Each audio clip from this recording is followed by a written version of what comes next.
Menerima hadiah dari orang tak Islam boleh. Dalilnya mana? Nabi menerima hadiah dari Raja Mesir, agamanya Kristen Ortodok Koptik, dalam bentuk asal banha, madu, dan kain putih. Itu dalil boleh menerima hadiah.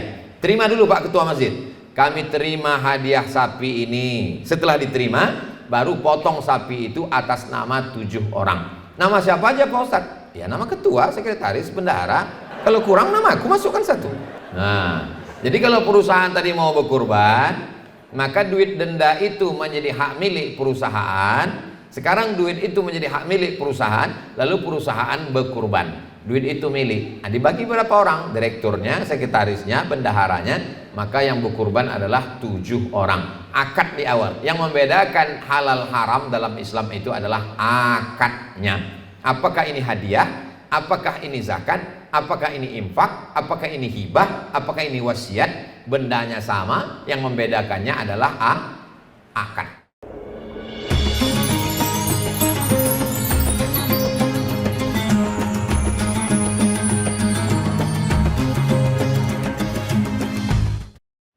Sebelum membaca doa, saya bacakan beberapa pertanyaan. Bagaimana hukumnya jika suatu perusahaan memotong gaji karyawan jika terlambat, lalu uang tersebut disumbang, disediakan, dibelikan hewan kurban?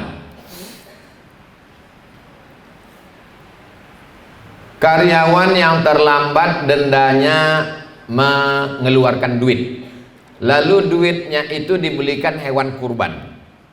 Yang jadi pertanyaan, yang berkurban ini siapa?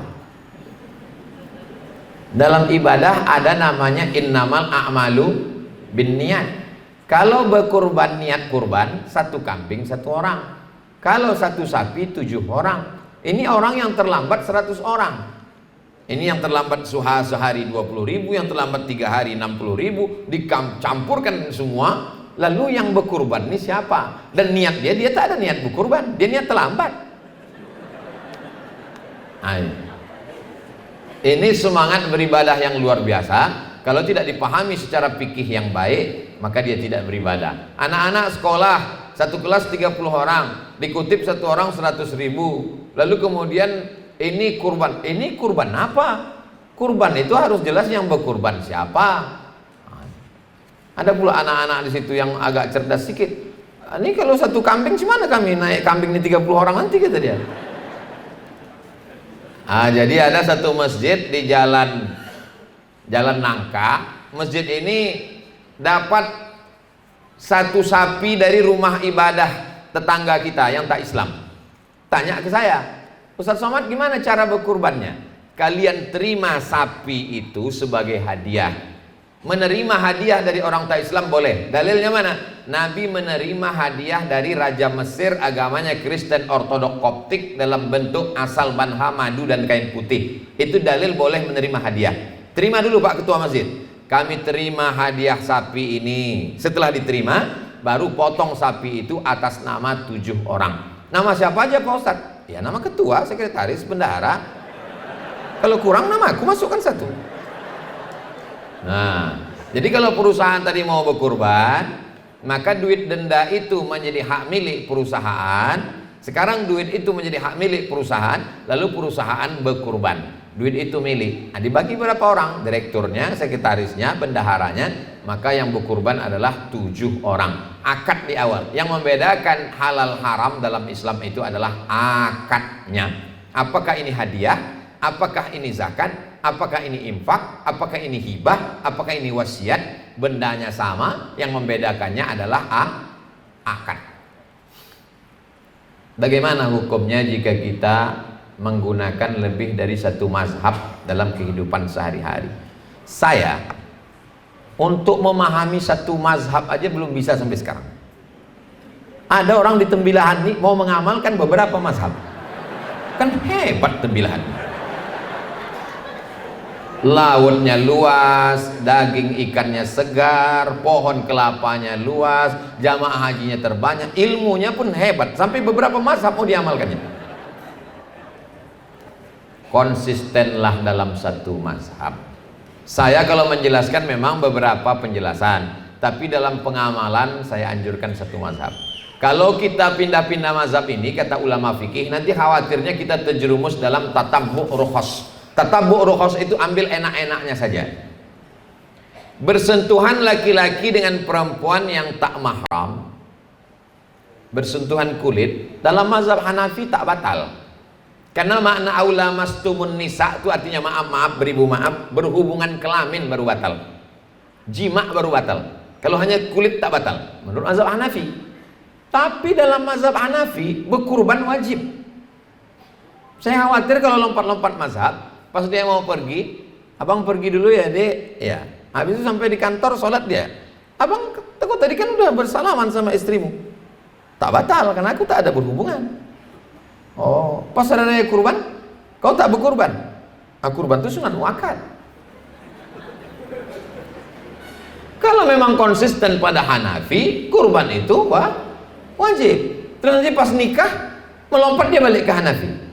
Dalam mazhab Hanafi, menikah perempuan itu bisa menikahkan dirinya, tak perlu pakai wali. Itu istri saya, tapi ayahnya tak setuju, tak perlu pakai wali menurut Hanafi. Ini namanya mazhab kutu loncat. Jadi konsisten saja dalam satu mazhab supaya kita tidak kacau dalam beribadah.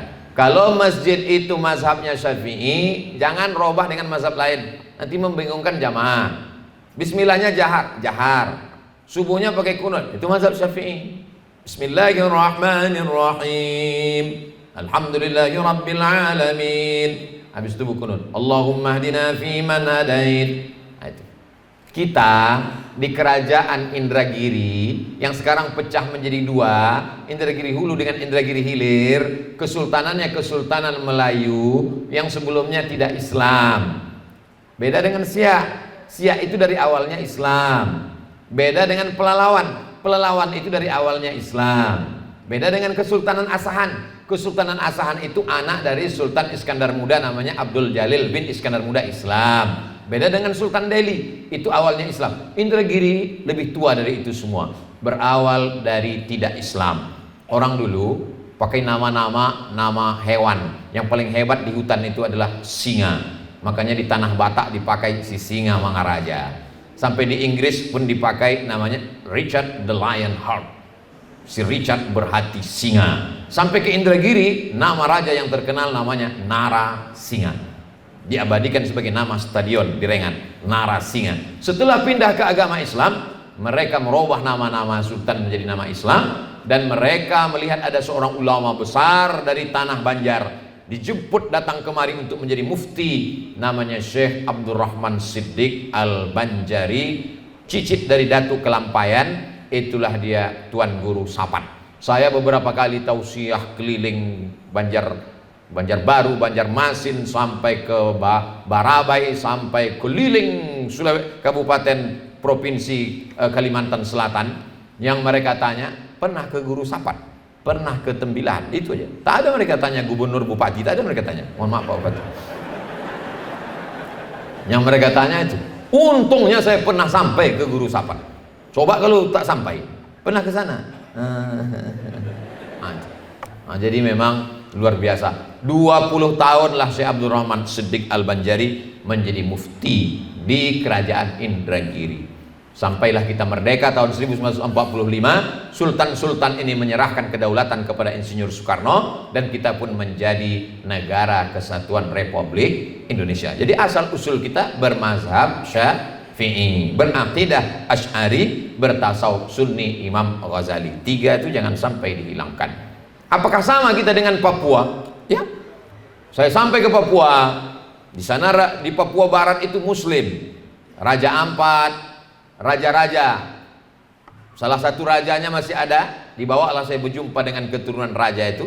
Dibukakanlah Quran yang terbuat dari kulit kayu, sampulnya kulit rusa. Begitu dibuka, saya baca Quran, saya tanya, dari mana Quran ini Datuk? Raja, Tuan Raja, namanya Raja Patipi. Kata Raja Patipi, ini dibawa oleh saudara kami dari kampung Ustadz Abdul Somad di Pulau Sumatera. Dari mana? Ini dari Samudra Pasai, Aceh. Dari Aceh sampai mereka ke Papua. Salah satu kitabnya itu ada kitab kecil, saya buka. Begitu saya buka, Sholawat Nariyah yang dibaca oleh Pak Bupati tadi. Sholawat Nariyah yang mereka baca itu menunjukkan mereka tiga. Akidahnya Asy'ari, fikihnya Syafi'i, tasawufnya Sunni Imam Abu Hamid Al-Ghazali. Jangan campur-campur mazhab. Bagaimana apabila dalam keluarga kita masih ada yang kekurangan, miskin, kita berzakat dengan keluarga terdekat, apakah ini sama kita berzakat dari amal Basnas? Datang ke kantor Basnas Indragiri Hilir, sampaikan, ini yang masih kurang Pak. Saya selama ini kalau sebulan saya kasih mereka sekian. Kalau saya serahkan semuanya ke Basnas, Bapak sanggup kasih berapa ke mereka? Yang sudah-sudah biasanya walaupun tak sama paling tidak, walaupun tak lebih paling tidak sama. Jadi kita lebih banyak beramal. Jadi saya anjurkan jangan berzakat sendirian, salurkan melalui Basnas, sampaikan daftar-daftar yang selama ini kita bayar supaya orang Basnas juga punya data. Jika kita memiliki emas lebih dari 30 mayam, namun emasnya kita pakai, apakah jatuh zakat? Kalau tak salah satu mayam itu 3,5 gram. 3,4. 3,4 3 kali 3 90, lebih dari 85. Berarti lebih dari 85. Bagaimana dengan emas perhiasan? Emas perhiasan ini dua mazhab. Mazhab yang pertama, emas perhiasan tidak ada zakatnya sampai beratnya mencapai 200 keping dinar. 200 keping dinar sama dengan 850 gram, sekilo kurang 1,5 ons. Jadi kalau ada ibu undangan sampai merah mukanya saking tersangkutnya gitu, 2,5 ons, 2,5 ons, 3,5 ons, asal mau undangan jam berapa ya? Aduh. Kalau emas ibu mencapai 850 gram baru kena zakat tetap 2,5%. Tapi nisabnya 850 gram ke atas, 200 keping. Itu mazhab yang pertama. Mazhab yang kedua, tidak pakai nisab. Kumpulkan semua, gelang, cincin, subang, anting, rantai, gelang kaki, semua kumpulkan. Tak sampai 850 gram, tak sampai sekilo kurang 1,5 ons, hanya 1 on, hanya 2 on, dikeluarkan sekali seumur hidup. Saya pakai yang kedua ini untuk keluarga saya, istri, almarhumah emak, saya suruh kumpulkan semua gelang cincin emak. Kumpulkannya gelang cincin, rantai, gelang kaki semua. Hitung berapa? Dihitungnya semua, keluarkan sekali seumur hidup karena tak mencapai 850 gram. Itu tentang emas perhiasan perempuan. Apakah laki-laki juga punya emas perhiasan? Laki-laki tak boleh pakai emas, laki-laki tak boleh pakai cincin emas, laki-laki tak boleh pakai gelang emas. Tapi laki-laki punya emas perhiasan. Apa? Misalnya punya badik kepalanya emas, atau punya kerisnya emas, atau punya tongkatnya emas. Itu masuk dalam golongan perhiasan laki-laki. Maka tetap berlaku hukum seperti sama. Tapi kalau mau dianggap dia, saya Pak Ustadz, kata si bapak-bapak, punya gelang, punya rantai, tapi tak saya pakai, maka itu dianggap bukan emas perhiasan, tapi emas simpanan, sama dengan emas batangan, nisabnya tetap 85 gram. Jelas? Insya Allah jelas. Kalau ceramah saya ini ada yang tak jelas, nanti bisa diulang lagi di channel Ustadz Abdul Somad Official. Subscribe, like, share, and comment. Mudah-mudahan Allah tetap memberikan rezeki yang berlimpah buat masyarakat Indragiri Hilir. Bapak-bapak pemimpin-pemimpin kita dilembutkan Allah hatinya untuk mengeluarkan keputusan yang menolong agama, dan dijadikan Indragiri Hilir ini baldatun thayyibatun wa rabbun ghafur.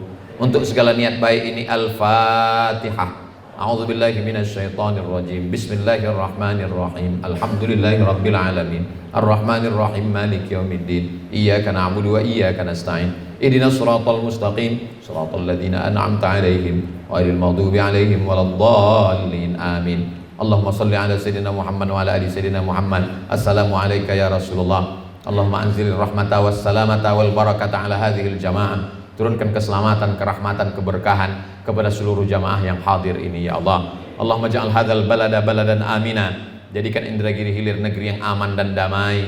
Allahumma aftah lana abwabal khair, bukakan untuk kami pintu-pintu kebaikan. Wa abwabal rizqi, pintu-pintu rizqi. Wa abwabal barakah, pintu-pintu keberkahan. Allahumma in kana rizquna fis sama' fa anzilhu. Kalau rezeki kami masih tergantung di langit, turunkan ke Indragiri Hilir.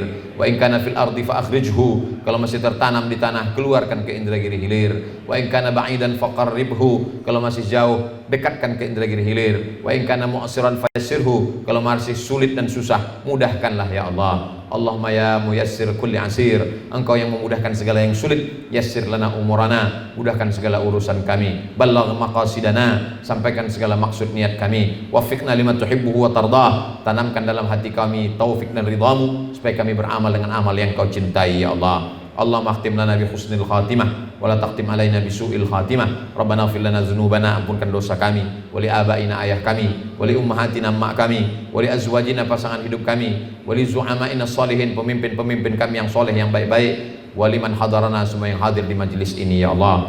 Allahumma ja'al akhira kalamina inda intihai ajalina, jadikan akhir kalam kami ketika ajal kami sampai, kalimat yang keluar dari mulut kami la ilaha illallah Muhammadur Rasulullah sallallahu alaihi wasallam, kalimat haqqin 'alaiha nahya, dengan itu kami hidup, wa 'alaiha namutu, dengan itu kami mati, wa biha nub'atsu, dengan itu kami nanti dibangkitkan di padang mahsyar.